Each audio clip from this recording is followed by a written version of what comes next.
It's lovely to have you all here. I really appreciate it. My name is Peter Bleakley. I'm a member of the Church of Jesus Christ of Latter-day Saints, currently serving as a ward clerk. I've been ward mission leader 3 times, gospel doctrine teacher, the whole shebang.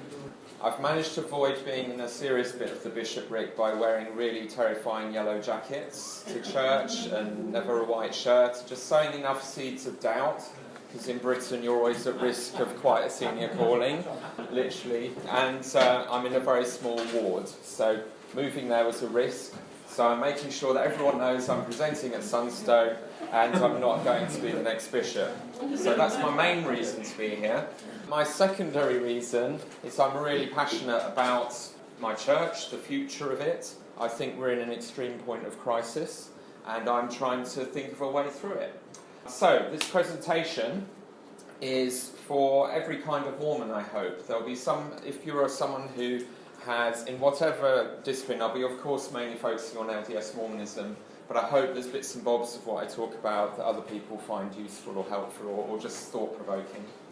I want this to be for people who've got disillusioned and left or are in that process. I want, hopefully, that you can get from some of this maybe some reassurance. You weren't stupid to be interested in Mormonism. You were seeking truth, you were seeking love, you were seeking community. These are fantastic, positive things that any human being can do.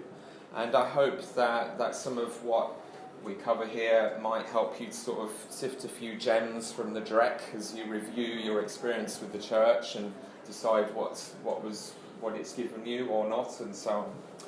This presentation is for faithful mainstream believers who I hope will be encouraged to discover and remember that we have a pile of doctrinal gold in Mormonism that we're sitting on. Some of it we've not yet come close to fulfilling its potential.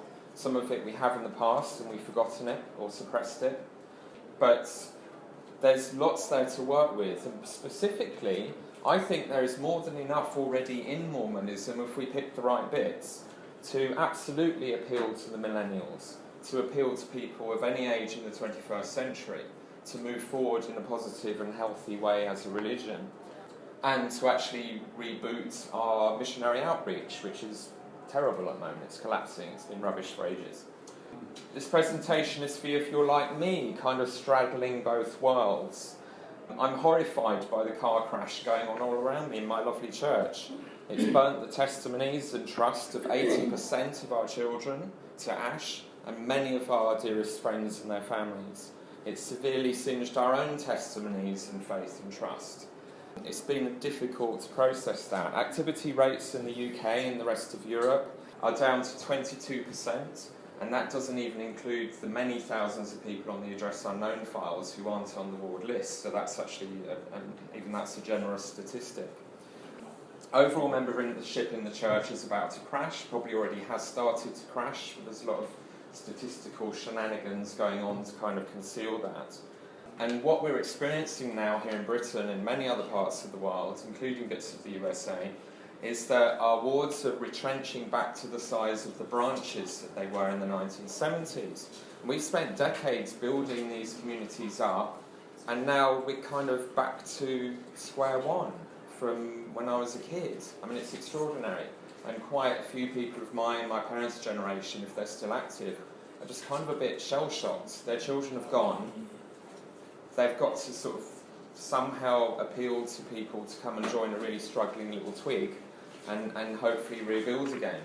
But we're still in love with all the great stuff in this religion, or the community, or a bit of both, and big ideas or the community experience, and determined to radically reform it so that it can fulfill its potential, or maybe just get good enough to survive till after we die, or at least good enough to stop hurting its own members so deeply.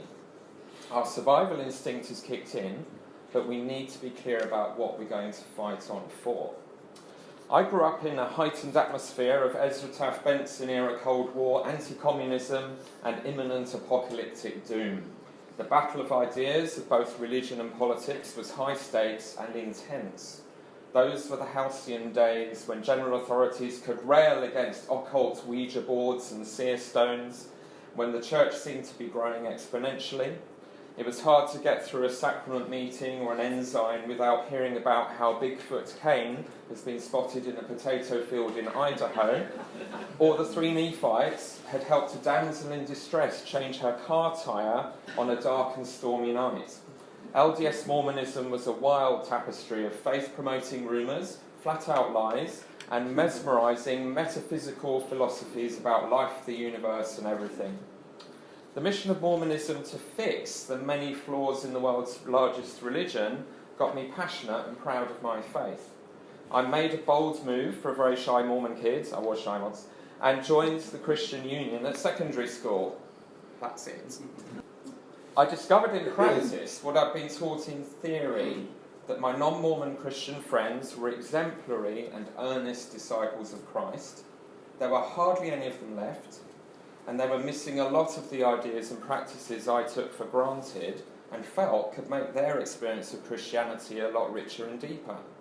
I began to realise that what I had in my church could actually stop their churches from dying, which they all were, as they became complacent and irrelevant to ordinary people's lives and alienated their young. Most of their congregations were on life support, waiting for the last elderly members to die, and then shut up shop, while I was having an amazing time in the first generation in the UK of Latter-day Saints to have thriving seminary and institute programs, an entire social life of activities and dances that added up to far more fun than my secular friends were having with boredom, booze and hangovers. My friends' churches were making the fundamental error of prioritising the wishes of the loyal pensioners to preserve their cultural traditions while asphyxiating their actual religion. And I was very relieved that my true and living church was led by visionary prophets and would never be that short-sighted. I then served a mission in the rural Alabaman bit of the Florida Tallahassee mission in the heartland of the Bible Belt, which was an intense immersion into fundamentalist Christian America and just how spectacularly badly wrong Christianity gets when it's awash with ignorance and extremely wealthy creatures fleecing their flocks. My proud Mormon worldview was further reinforced at university after my mission when I joined the very Pentecostal Christian Union there. The CU leadership team, who I'd grown to love and trust, eventually got round to deciding my presence as a Mormon was a dangerous threat and banned me from praying out loud at their meetings after a tour around some of their churches by a Christian anti-cult campaigner. This prompted my fellow art student Steve, a truly humble and thoughtful member of their leadership committee, to investigate whether they could really say I wasn't a Christian. He got hold of every anti-Mormon book and tract he could find. I got hold of my pre-internet godsends, Are Mormons Christians and the Truth About the God Makers, that's all we had, and we did battle for months in epic, many hours long dialogues about all the uniquely Mormon concerns and controversies addressed in the hostile propaganda. After a grueling year of that, Steve was pretty much converted because he discovered the Lucky Dragon's hoard of treasure, that Mormonism had things to say about a lot that his Christianity had no idea even mattered or what to do with. And then one weekend, while I went home to have my laundry done by Mum and serving my 3 weekend callings in my home stake, Steve finally started reading the Book of Mormon. I found him on my return, asleep, on his sofa, with the book next to him, covered in scribbled notes. I took a photo and baptised him a few months later. His otherwise lovely evangelical Christian family kicked him out and would not even let him keep his guitar in the house in case it was used to play Mormon hymns. Which was deeply ironic, because if he did play his guitar during a Mormon hymn, everyone would think Beelzebub had arrived and run screaming from the building. So, all my assumptions about our true church were proven absolutely correct by this pivotal experience in my life. Even the most humble and kind non-Mormon Christians could become cold-hearted bigots and kick their own children out of their home because of their fanaticism. Even our weirdest doctrines were so amazing they were pretty much enough on their own, even without the Book of Mormon, to convert a seeking and sincere soul. Was I feeling vindicated, smug, 100% gung-ho for Mormonism and its destiny to save the world? Yes I was. And then the internet happened. You can imagine then my disappointment and rage that 30 years after that moment of the planets aligning, that my church has started to wither on the vine just as catastrophically as those churches I used to judge. That despite the long list of things we do and believe that are above and beyond the toolkit of generic Christianity, we also do and believe so many things that are poisonous to faith and retention that we now neutralise every single percentage of advantage over our competitors and are losing members at exactly the same rate as they are now. I find that my church has chased away its children too by prioritising the more pharisaical sensibilities of the reliably attending elderly. My apostles are telling parents it's okay to kick your kids out if they don't live by your fanatical beliefs. My church is riddled with child abuse cover-ups and excommunicating the whistleblowers, while too often promoting to higher positions of authority known child abusers. I find myself in the church making a homophobic crusade against civil rights its prime directive. The number of missionaries is plummeting. The number of convert baptisms per missionary is plummeting. The number of missionaries returning home early and traumatised by the intense obedience culture is rising.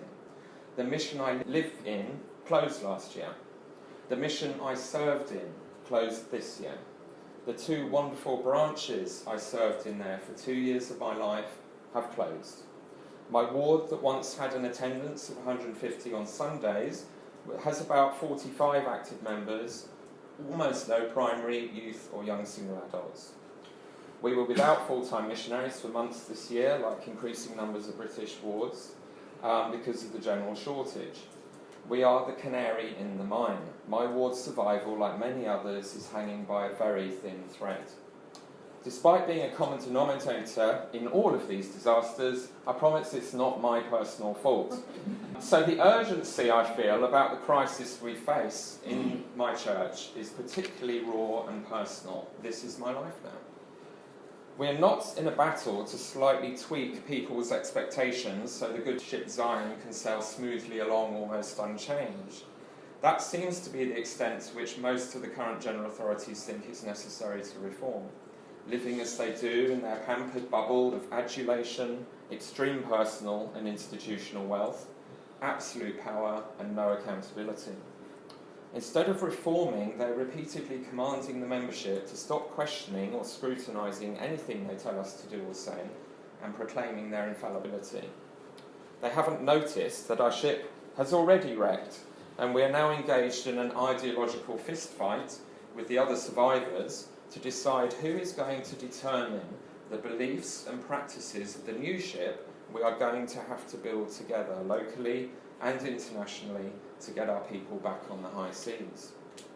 Hugh Nibley warned in a powerful speech at BYU in 1983 that the church has a choice to give power to actual leaders who think outside the box and have charisma and creative minds, or managers, the embodiment of the banality of evil, unimaginative but reliable drones who will never rock the boat and guarantee stability, but at the cost of becoming stagnant and relentlessly falling behind the times instead of prophetically ahead of them. Nibley's prophetic warning has been more than fulfilled now. The power has been given to the Vogons.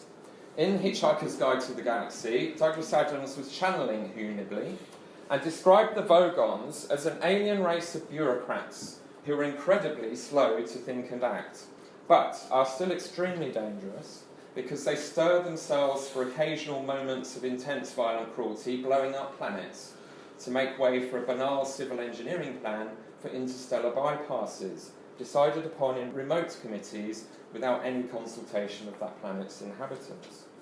They also write and recite boring poetry that mangles grammar and logic so painfully it makes your intestines explode.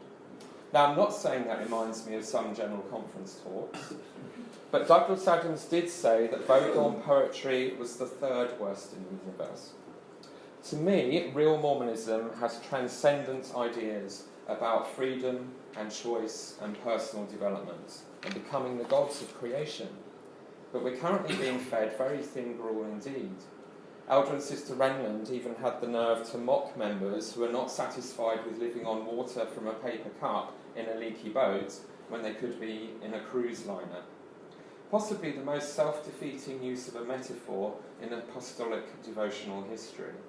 They even had a cute animation made of it. What they and their colleagues have failed to notice is that the luxury cruise ship is Mormonism. We're meant to be on that boat, not their leaking wreck. As Saint Dieter Uchtdorf, the Holy Silver Fox of Ostrava, so wisely put it, sometimes we take the beautiful lily of God's truth and gild it with layer upon layer of man-made good ideas, programs and expectations. Each one by itself might be helpful and appropriate for a certain time and circumstance, but when they're laid on top of each other, they can create a mountain of sediment that becomes so thick and heavy that we risk losing sight of that precious flower we once loved so dearly. Therefore, as leaders, we must strictly protect the Church and the Gospel in its purity and plainness and avoid putting unnecessary burdens on our members. The great hope, almost every talk he's given, he let off a Dieter bomb. He gets it. People who leave the Church aren't lazy and sinful, they might have a good reason for it. People who aren't always having a lovely time as members of the Church. Our leaders have sometimes done and said things that are totally not compatible with our values. Pretty much the only general authority saying any of that. Well, he's now been demoted, of course. We had a growth mindset in President Hinckley's mostly open-hearted engagement with the world.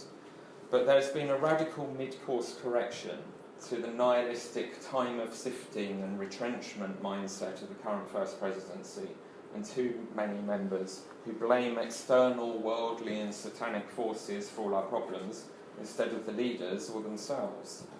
This is what has catapulted me and many other generic Mormon intellectuals into campaigning dissidents. We can tolerate well-meaning bumbling incompetence from our apostles, but there has now been an intensely ideological, decisive regime change that is moving fast to rewrite the script regarding our beliefs, our priorities, and our power relationships in the Church. And they're doing it in broad daylight, in general conference talks, devotional broadcasts, ensign articles, on such a scale now it is hard to keep up. The dominant ideologue and driver of this regime, and next president, Dalian Oats, has very specifically taught in his October 2018 General Conference talk, Truth and the Plan, which distilled things he's been preaching for several years already, that the Church is only here to service temple-married heterosexual breeders. Everyone else can literally go to hell, or lesser kingdoms, as he put it. We don't need to really worry ourselves about trying to keep the people who don't fit the plan in our kingdom. The purpose of the Church of Jesus Christ, he said, is to qualify his children for the highest degree of glory, which we know means heterosexual marriage in the temple, which is exaltation or eternal life. For those who do not desire or qualify for that, so not desire or qualify through maybe their gender identity or sexuality or race, who knows, with him. So separating out just who you are from intention, a desire, God has provided other, though lesser, kingdoms of glory. Let them eat cake, off they go. So don't be under any illusion. Dalian has clearly laid out his game plan. He will force us all to choose sides. He has already declared in General Conference that our actual exaltation depends on completely supporting and believing his homophobic worldview, and that the family proclamation he mostly wrote himself is ultimate truth on a par with the atonement. He never minces his words, does he? His latest homophobic rant at BYU Hawaii a month or two ago, in which he said, "We're confronted by a culture of evil and personal wickedness in the world. This includes dishonesty, pornography, perversions, the diminishing of marriage and childbearing." His thing is, the only growth factor left for the Church is babies. And he suddenly started talking about if if you're a fertile temple married couple in the church, is Satan telling you not to just throw the contraceptives away and make babies? I mean, we haven't heard that since, I don't know, the 1970s. It's extraordinary. And he drips these little lines into his talks, so the message is there and millions of people are listening to it. To continue the quote, the increasing frequency and power of the culture and phenomenon of lesbian, gay and transgender lifestyles and values. We're under threat, it's everywhere. The man is not for turning. Despite other more recent changes to it being announced and made in its text, every word of the November policy is still in Handbook 1. Some people have said they are planning to sort it out by conference or something, but they've made other changes since then. That repudiation of the November policy got announced months ago. We're faced with an ambitious shambles of mixed messages, too much in our church. People, we need to stop apostles going to BYU Hawaii on a jolly. Notice they always get the Hawaii gig. Lesser GAs have to go to much less exotic Provo and Idaho. Hawaii is where they say all their worst stuff. It's where President Nelson declared the November policy to be a revelation. Hawaii makes apostles in the LDS Church really homophobic. Stop it, Hawaii. If we're going to just go with the flow from Salt Lake and stick with the plan and vision for our future, the first presidency have for us all, we already know what it is. Just read all the talks Dalian has given with the word plan in the title. He's a man with a plan. So we're not contemplating the future of the church in a pleasant, neutral playing field. Their path is already clearly mapped out. And as a member of the church, it's like, this is what we're doing for the next 20 years then, yeah? The rest of my productive life. This is what you want me to be prioritising, and all my family and my congregation. They've spent the last year relentlessly destroying even the idea of dissent or questioning them in every forum and media platform they control, and they've shown us how they intend to govern. All of this makes LDS Church increasingly toxic and impossible to recommend anymore to our friends and colleagues, who would see all this for what it is as soon as they came to church or listened to their talks anyway. As a Facebook friend put it so perfectly recently, quote, "Why do Mormons assume that everyone else will automatically perform the same mental gymnastics they do?" Close quote. What's the solution? Part of the solution to our predicament then is going to have to be to offer a better vision for our immediate and long-term future than their one. And it needs to be bloody amazing, because we have to pull off a turnaround in ideology, enthusiasm, and inspiring engagement that starts from a position of very broken decline and confusion about what even is doctrine and revelation anymore. What is it we've already got to dust off and run with? How quickly can we reboot Mormon history and delete this unfortunate dive right off the rails into bigotry and the nether regions of the United States of America's culture war?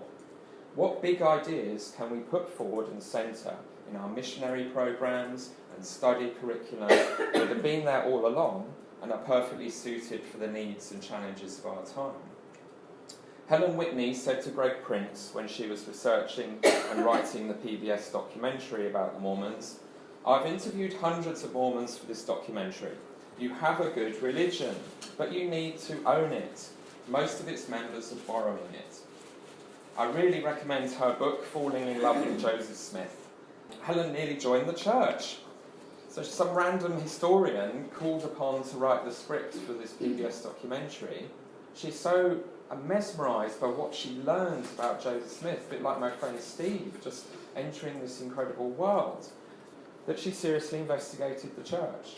But when she realised that the LDS Church today is a very watered-down ghost of the radical doctrinal treasures that Joseph Smith originally offered his converts, and nowhere close to appreciating the full scale of its founders' visions, she sadly pulled back. Maybe she needed to have discussions using anti-Mormon propaganda as the text with me and Steve, instead of what the missionaries recited to her from their manuals. The unique selling points of Mormon doctrine are meant to be our healing gift to the world. They're the ideas that make the restoration necessary, exciting, and interesting. So what are they? I've got about 20. I'm going to try and get through as many as possible. First of all, we are here to rescue the world's most popular religion from its fundamental flaws. We seem to be in the right club. Christians believe they're the sequel of Judaism, Muslims believe they're the sequel to Christians, and Mormons believe we're the successors of all of them. God isn't faffing about with a microscopic percentage of his children on earth from a Christian point of view, or Judeo-Christian Muslim point of view. Project Biblical, we'll call it, has been wildly successful so far. There is something really amazing about the Judeo-Christian Muslim religious tradition that switched on most of the world to it. Yet the basic traditional Judeo-Christian Muslim cosmology, the purpose of the universe that God created, is pretty lame. It can be characterised simply as a vanity project of a really egotistical God who wanted to make some pets to love him back because he got lonely. I've literally had Christians in quite a few denominations say that to me in various forms. That's kind of it, but with some really dysfunctional plot twists. We get made out of nothing. Loads of us don't do well at pet obedience school and are not even chosen in the first place by God when he visits the pet shop. So we get shipped off to the animal testing laboratory for an eternity of gruesome vivisection by demons that God created for that horrible purpose. Those of us that do get randomly selected by God, or pamper his ego enough with our praise, get to spend all eternity singing more praise to him in a gilded cage at his feet, to keep reminding him how great he is, but never becoming as great as he is. Presumably, he wants us to sing to drown out the screams ascending from all our relatives in hell, who wouldn't even have existed if they hadn't been created by psychopath God in the first place, who had foreknowledge that they would end up in hell, but decided to make them from scratch anyway. What kind of a person would do that? I first came across this brutal analysis of Orthodox Christian theology in a book I found while stacking shelves at my university library, written in the 1960s by a Cambridge theologian, Don Cupid, called Crisis of Moral Authority. This book completely changed my perspective on Mormon theology. Don Cupid's conclusion was that this traditional Christian God is clearly a freaking sadist, so the future of Christianity could have with integrity is only as a charitable social action group, practicing the more tree-huggy end of the spectrum of what Jesus was about, but definitely not trusting the psychopath in the sky to save us, or organise an ethical afterlife. I realised for the first time why the Anglicans all seem to have given up on literal belief in anything, and that Joseph Smith was, or was inspired to be, a theological genius. My Kiwi muse Gina Colvin, who is always going on about how Mormonism hasn't got any theology, would start smacking me about if we were here right now. She's volunteered to run the next London Sunstone, but she's wrong about this. Joseph, of course, could never have a protracted debate about all the arcane stuff you need a degree for.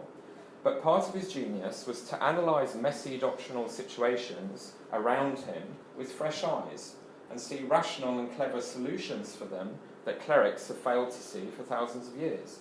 Joseph fixed stuff as he encountered it and kind of made it work as part of the restoration whole. Boffin nuanced Mormons call this eclectic syncretism. So how did Joseph Smith fix sadistic Christian God? There is one idea he taught that old school anti-Mormon literature found the most blasphemous and offensive to Christians: that we are co-eternal with God in some way and have always existed as intelligences with potential to progress and become gods. That God therefore did not create the whole universe or us from scratch. There was stuff existing or happening before Elohim and Mrs. Elohima made stuff happen. God has ancestors. God is not the first cause that Thomas Aquinas suggested. Yet I found out in the library at Chichester that this is the one doctrine that could save traditional Christian theology from its most fundamental, fatal flaw. It completely absolves God of Dom Cupid's crisis of moral responsibility. This doctrine is the antidote to the ethical calamity of a God who creates us ex nihilo, out of nothing, and invents moral and physical laws as whatever he decides they should be. So is therefore entirely to blame for all of our sinfulness and the eternal punishments inflicted upon us for that sin. In Mormonism, moral laws and the multiverse exist outside the actions and will of an individual God. They really are absolute truths and an absolute reality that exists whether or not individual life forms or senior angels agree with them.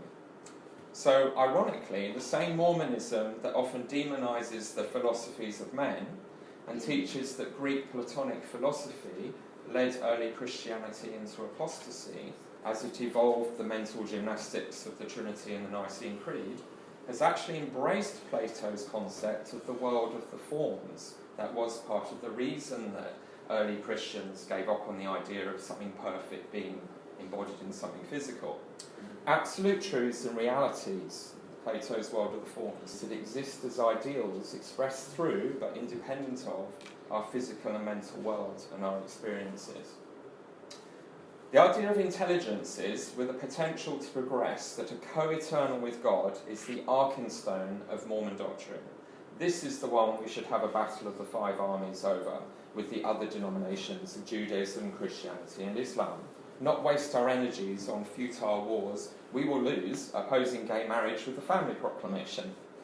We need to stop pretending our theology about God is mostly just like theirs.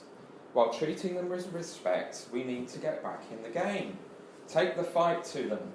Their God is a freaking sadist. By all means, collaborate to build a homeless shelter.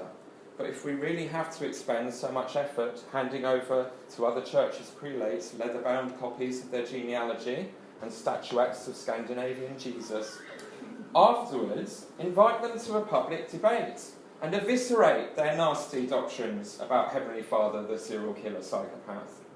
Give their members mentally terrorised by original sin, exploited by relics and televangelists, bored rigid by services where everything is being read from a medieval prayer book, or shouted at by the same hysterical preacher every week, a reason to escape and jump ship. Let's rescue some people from their clutches. We aren't perfect yet, but by several criteria, I think we're a step up. And if you think I've grossly misrepresented the Christian God here, bring it on, fight me. Let's have that debate, that refining clash of ideas, and see what stands up to scrutiny. Let's rediscover from that struggle what our strengths really are, and get a much better idea of the alternatives on offer by engaging with them vigorously. Instead of hugging everyone to submission and not converting them, let's get dangerous again, become an ideological threat, bestride the earth with our awesome doctrines and put the wind up complacent clergies feeding their people thin gruel and masochism. By withdrawing from the battlefield of ideas with other denominations in the name of avoiding contention, our leaders have also withdrawn not only from caring about doctrinal ideas, but from bothering to even understand them, as their recent talks are making crystal clear. So, I'm all about peace and love, but I'm trying to understand why it is that our current leadership just are a mess when they're trying to be consistent doctrinally, and why this approach of just build bridges and so on is actually having all kinds of unintended consequences for us all in Mormonism ideologically and so on. And not even, in a sense, gaining credibility. We're not willing to fight for our own beliefs and ideas. We're not owning them, as I quoted earlier. In Mormonism, people are God's work and glory for real, not just metaphorically. Gods are real parents who want the kids to become everything they are, not keep them as infantile pets. Treasure number one. The rest will be a bit shorter. Number two, our second treasure is a cosmology and purpose for our existence that has far more in common with Eastern religions than Orthodox Christianity. Mormons and Hindus, and the many Eastern religions which descended from Hinduism, like Buddhism and Sikhism, believe the universe is teeming with souls on a journey to learn and progress and bring everything they've learned and experienced with them as they ascend towards becoming divine. Not just lie in a gutter screaming for a saviour to rescue us. Like Hindus, we go on a journey of progression, following 4 paths: knowledge, meditation, love, good action, that can take us all the way from amoeba gods in embryo to become a deity and return to join the hive mind of all the gods as an equal. Like them, we believe that all living things have souls: the plants, the whales, the mole rats, the syphilis bacteria, are part of the fabric of creation and exaltation. Some people speculate that Jesus was a Hindu guru who wandered into the Middle East. Let's get Joseph Smith on the guru list. We're so used to our theological interests being determined by the worldview of a tiny monoculture in Utah that we forget our religion is meant to speak to the whole population of the globe instead of being ideologically limited to that provincial bubble.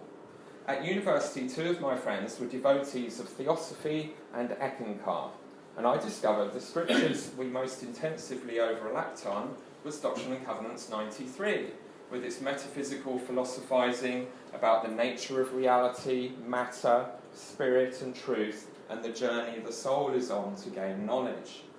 While we imprison ourselves in the fundamentalist Protestant snow globe, we will never really explore and realise this and make those connections with the whole religious family. Number 3, as well as having things to discuss with Eastern religious traditions, in the temple we go fully animist and Catholic. Animism is a generic academic term for the religious format of our tribal ancestors and many cultures still existing today, in which the natural world is teeming with spirits, including those of your ancestors who are very closely involved in our lives and need our attention through rituals and incantations. Animist cultures usually initiate young people into adult society by taking them away from normal life for a while to immerse them in kinesthetic learning by acting out in costumes and actions the words and the stories of how the world was created, how the first people were established in the world by the gods and given sacred laws and covenants to live by in dream time before the world as we experienced it now existed. I love that we totally do this in the temple, though tragically the endowment has, hopefully temporarily, been turned into death by PowerPoint because the director who made the fantastic 3 new endowment films turned out to be yet another child abuser that the church knew about but decided to protect and promote anyway, so they had to yank the new films rapidly when that went public. He just got sentenced to 6 years to life in jail. The temple also has elements of Catholic tradition we don't usually notice or talk about, like theatrical medieval pageants featuring every man Adam on a pilgrimage of progress throughout life, and performing elaborate ritual services for our dead ancestors that can actually break them out of purgatory and limbo, or spirit prison in Mormon jargon, and release them to enter heavenly bliss. We could do more to own these dimensions of our religion as we build bridges with animists and Catholics. We also go fully Catholic regarding sacred saving sacraments and priesthood lines of authority. We are far from being the mostly Protestant denomination we usually think we are. My Northern Irish aunt and uncle used to drive their employers crazy during the height of the Troubles by not fitting their categories of Catholic or Protestant. Actually, one of them worked as a teacher at the Maze prison, so you can imagine like her life was on the line if you weren't kind of the right political or religious persuasion. They were sometimes asked if they were Protestant Mormons or Catholic Mormons. Usually answered neither, which messed with everyone's heads, but really they should perhaps have said both. And now we are doing statues of Jesus and the apostles to venerate at the Mormon temple in Rome. Why not go for it big time? Smells and bells. We could start digging up the prophets and venerating bits of their bodies as relics. Instead of Elder Bednar telling us to have the faith not to be healed, maybe he could donate a few body parts and we could see if that is a more effective way to get miraculously healed by an LDS apostle these days. Just a thought. Number 4, the goddess. While far from being a feminist icon, I think we'll agree, Joseph Smith went a long way towards developing a concept of female divinity, priesthood and ministry in tandem with male divinity and priesthood. The patriarchy that succeeded him relentlessly crushed that blossoming potential and then totally killed it off with correlation, which my feminist mum and her pals feel was the equivalent of mass female genital mutilation. The spiritual and organisational autonomy of the relief society was neutered and brought under the male priesthood yoke. We currently have a prophet who has nothing whatsoever to say about women except regularly repeating a verse from the Polygamy Manifesto, D&C 132, and talking about their value only as wives and mothers. Even when offered opportunities on a plate, like Peggy Fletcher Stack asking his thoughts about women in leadership at his inaugural press conference, he immediately forgot what the question was and had to be reminded. His brain did not compute. Then, bizarrely, we were treated to the March of the Nelson Children, like the King and I, when the King has his many children from many wives paraded before Mrs. Anna to demonstrate his power and fertility. President Nelson's multitude of great-grandchildren were paraded in front of the cameras. We were being invited into a royal family event, the dawn of a new patriarchal dynasty ruling our tribe. We had a Mormon state celebration of his 95th birthday this weekend, with no religious justification of any kind whatsoever, the same year that he cancelled all the Mormon community pageants that do have a religious and missionary and community justification. So Mormonism has tragically turned into an oppressive patriarchal machine that mostly ignores women's experiences, concerns and voice.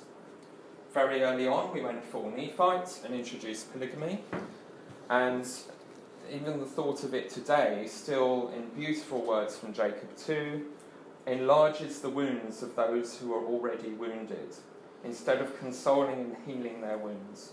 And those who have not been wounded, instead of feasting upon the pleasing word of God, have daggers placed to pierce their souls and wound their delicate minds.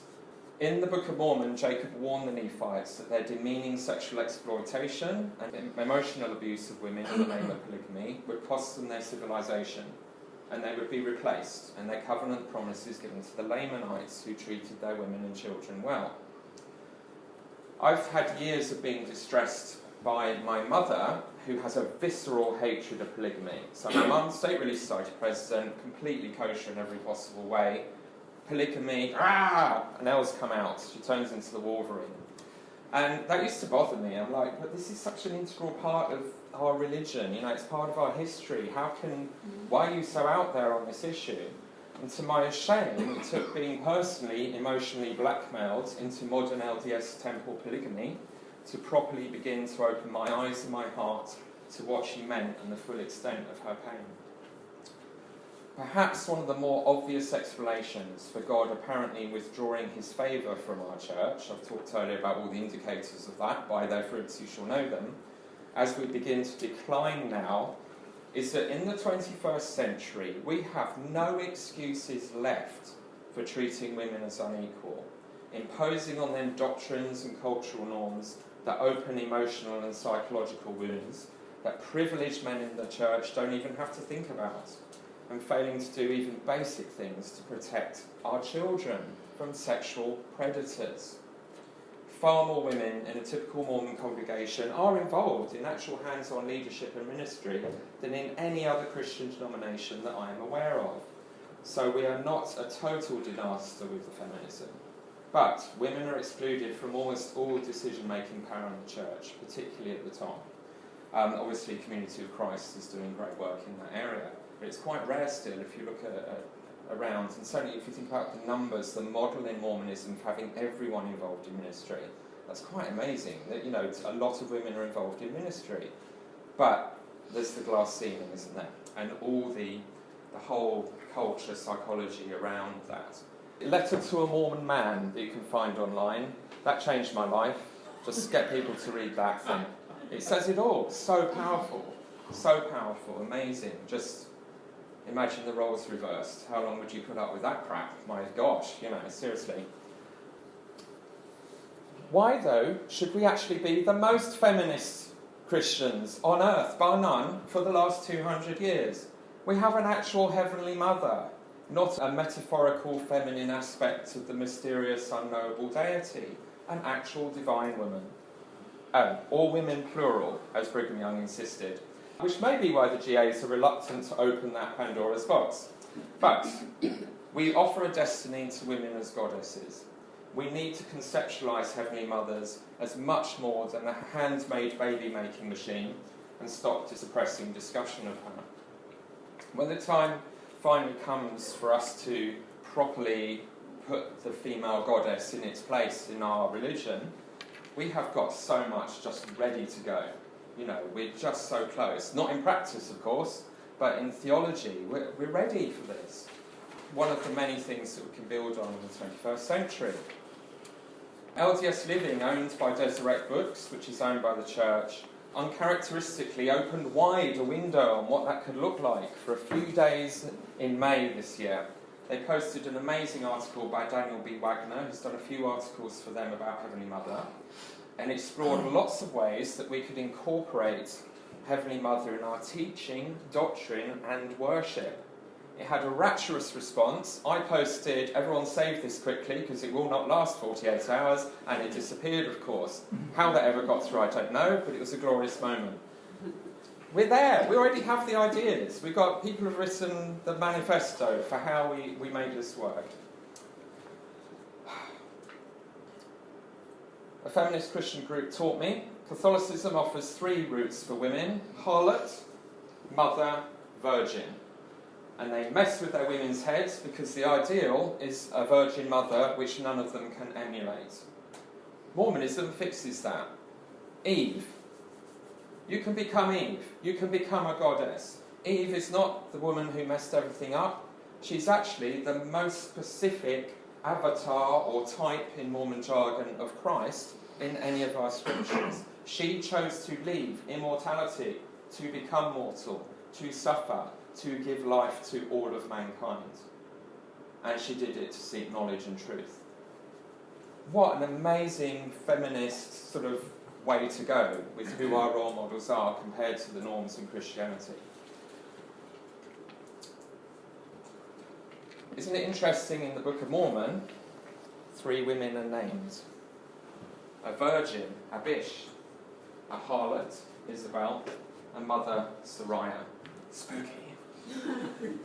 Number 5, God has a plan to save everybody who wants salvation and exaltation.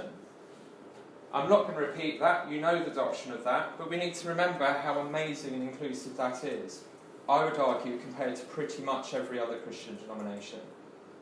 The pathway to exaltation and glory, it just fixes so many of the crass injustices in the expectations of the afterlife of most of Christianity.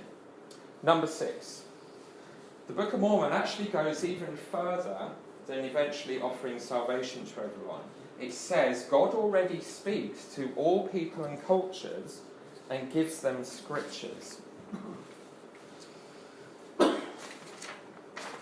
In 2 Nephi 29, for behold, I shall speak unto the Jews, and they shall write it. I shall also speak unto the Nephites, they shall write it. I shall also speak unto the other tribes of the house of Israel, which I have led away, the scattered tribes, and they shall write it. And I shall also speak unto all nations of the earth, and they shall write it. Whoa! So the scripture production is not limited to the scattered tribes of Israel. It includes all the other nations, and at least some of their scriptures. Maybe this is what the First Presidency had in mind with their statement in 1978, which was very positive about both the philosophers and the religious leaders of other religions being inspired by God. What can we learn from all these other religions and their scriptures? That one little line in the Book of Mormon gives Mormons permission to get rid of their barriers, so we're the only true church and we've got the whole truth here, and embrace literally every other religion in the world as having inspiration from God. Our Book of Mormon says so. Number 7, we have an articulate response to the philosophical problem of evil in the opposition in all things. Again, I won't go into that too much because you're probably quite familiar with that idea. But the idea, of course, that we cannot experience good without experiencing the bad, that you have to have this sort of yin-yang experience, and that is part of the stuff of life. Mormonism is often criticised, or the Book of Mormon is criticised, for not having its meteor doctrines in the Book of Mormon. The assumption is that all came later, Pearl of Great Price, King Follett Discourse, Endowment. That passage about oppositional things blows that theory out of the water. It absolutely undermines fundamentally the traditional Christian view of existence. It says there wasn't this paradise that we're all still meant to be living in the Garden of Eden that Adam and Eve screwed up, because that would never work. You can't be happy without experiencing the opposite. You can't have joy without the sadness. The only way for them to even exist in a sense is to get out of that garden. That is a profound theological shift, and it's in the Book of Mormon, and it's the realisation in the endowment in the temple that Eve has that leads her or is involved in eating the fruit. That's the truth that dawns. It's in the Book of Mormon, so don't assume the Book of Mormon is theology light, based upon, so I'm just going to, Alexander Campbell's quote about the Book of Mormon just deals with contemporary 18th century or 19th century issues. It does go deeper. Related to that oppositional things, our scriptures get into science big time. This principle crosses the boundary into metaphysics and physics. True science is true religion in Mormonism. This is something we absolutely have to revive and run with. Science is revealing constant oppositions in all things. Matter, antimatter, supersymmetry, quarks and muons, that sort of thing. Electrons being positively or negatively oriented. The binary code, things like that. This duality of opposites is literally at the basis of physical existence. And the Book of Mormon says so. If these things were not, there is no God. And if there is no God, we are not, neither the earth. For there could have been no creation of things, neither to act or be acted upon. Wherefore all things must have vanished away. Early Mormons were confident idealists. Brigham Young, Joseph Smith, early Mormon leaders, quotes about Mormonism is all truth, including scientific truth, political truth. They taught this. There is no mental limit on what you can learn and engage with as part of your religion. And Joseph Smith was on and on about not having a boundary, not having creeds, not having a limit on what you embrace in your religion. Yet what is going on now at the churches' universities, which we pay directly from our tithing, the estimates are $1 billion a year, possibly more, they're teaching them not to think, not to be rational. Specific talks by Callister, by the Renlands, by Henry D. Eyring Jr. They're horrific. Watch them, it's mesmerising. Jeffrey Holland just eviscerated the Maxwell Institute. He stood up in front of them and watch this film, you can find it online, and watch the people behind him. You just see their career and their life work go up in smoke. He basically told them he wants them to stop being academically credible. They must become a propaganda machine for the church. They must dumb down most of their research to a point that amateur Utah family genealogists can relate to. And he tells them that if in being propagandists, they have to exaggerate and by implication lie to do it, he promises them that the apostles, who are their board of directors, will not come back at them even years later to tell them off for it. It's all with his fluff and rhetoric and nonsense as usual, but you listen to what he says. So we have this profound ideological struggle now. We have a fight on. This is what they are saying to our students. Stop thinking. the opposite, the literal opposite of these fundamental principles of the Restoration. President Nelson doesn't believe in the Big Bang or evolution. Man has always been man, dogs have always been dogs, monkeys have always been monkeys. It's just the way genetics works. He doesn't understand anything about how genetics works. He's talked about how he developed his surgical techniques on non-human animals because of the similar anatomy. No 2 and 2 occurred in his head.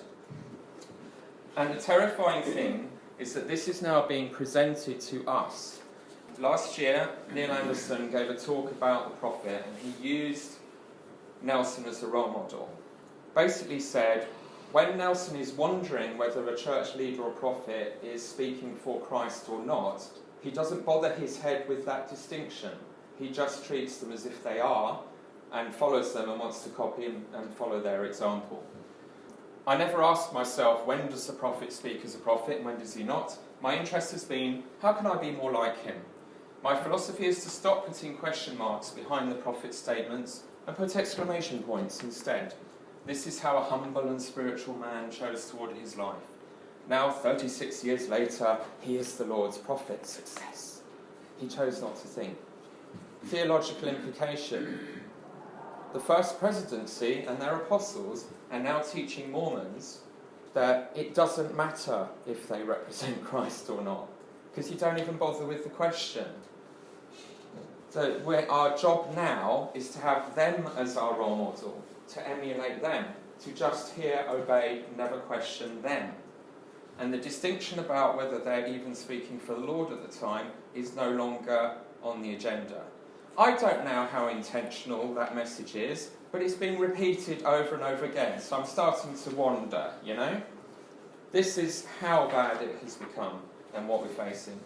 Alma 32 teaches us to use the scientific method to find truth and not overclaim.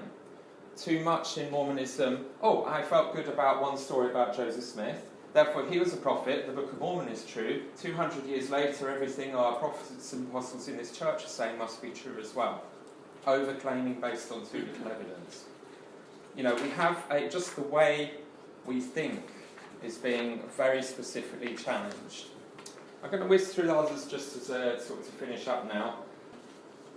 We have a foundation myth in Mormonism that is a battle. Our start is not the Garden of Eden where humans screw up God's plan. It is a war against tyranny. Amazing. If you're political, how wonderful. This is the message to give the people of the 21st century. Our religion's foundation is you are free.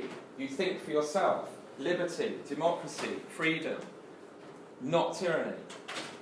It is your religious obligation. There's so much there to work with and unpackage. We already have God's permission, D&C 58, to be anxiously engaged, proactive, act on your inspiration, don't wait to be told what to do. Again, an anti-tyranny, an anti-authoritarian philosophy. We have so much science in our beliefs. It seems nuts. Prologue, giant, massive black hole. A supermassive black hole is at the centre of a galaxy. It controls the gravitational orbits of all the other stars in the galaxy. On its surface, it's a shiny, glassy, sound familiar surface on which tons of information is stored. Every galaxy or every solar system, whether that's been sucked into the event horizon around a supermassive black hole, all that information is still there, possibly to be observed, decoded, reconstructed, scientists are now saying. 11 dimensions of space, that's more than enough to have heaven in, or a spirit world. Serious scientists saying our consciousness probably only functions because parts of it are functioning in those 11 dimensions of space. We now have a science for having a spirit in our body. Quantum entanglement. Information can pass between every particle in the universe because they're all created at once. They're quantum entangled at the Big Bang. The science of omniscience. A God can send information instantaneously or get feedback from any part of the universe, way faster than the speed of light. So many scientific ideas are now supporting religion. And we can embrace that. This is not the time for Mormon apostles to turn on science. Like, They're giving us the science to prove our beliefs. The Book of Mormon offers contributions to just war theory. You can be a pacifist and a warrior. The complete deconstruction of male priesthood, or typical ways of doing authority in section 121 of the Doctrine and Covenants. The law of common consent offers a model for democracy in the church. We're meant to be practicing that. Most of our mistakes have been made because they don't do it anymore. Our first presidencies appoint themselves without anyone sustaining them first now. And we didn't even notice it happening.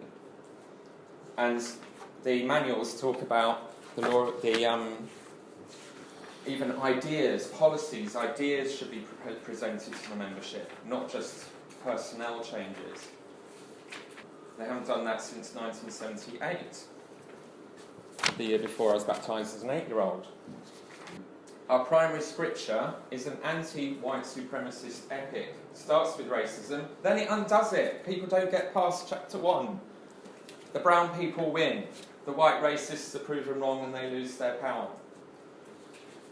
What can we do with that? My gosh. We should have been the anti-racist church all along. We should have been the emancipationists. God gave us the Book of Mormon with a whole epic about overcoming racism, for goodness sake.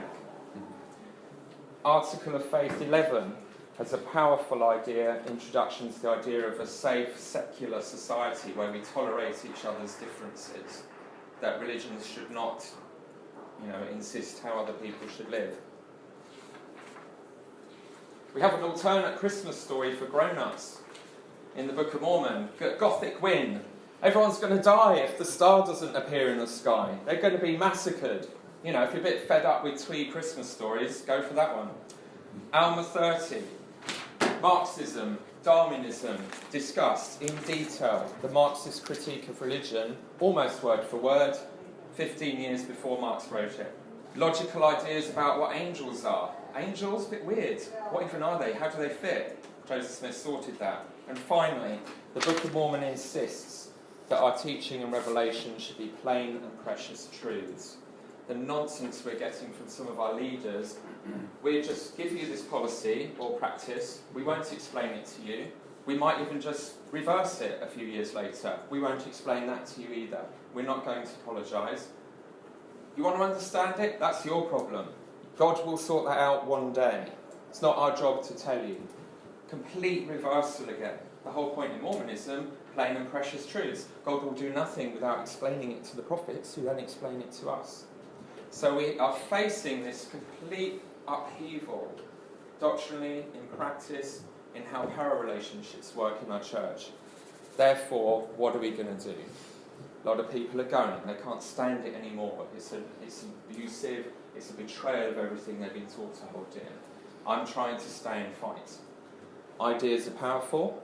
It's going to get worse before it gets better. We have a Dalian Oats presidency coming. We're going to have to hold on to these treasures that we have always loved about Mormonism under extreme pressure in a battle zone. We're going to have to hold on to them and love them if we're going to push through this period. And somehow, and I don't know exactly how, but we can start talking about it, we have to rebuild after the storm. Exciting, isn't it? Really depressing. The battlefield is littered with our family and friends. It's not funny. It's not funny. Too much pain, too much suffering, and there's going to be loads more of it. But maybe it's worth it for these amazing ideas. And I say these things in the name of Jesus Christ, who I think came up with them in the first place. Amen. Thank you for your patience.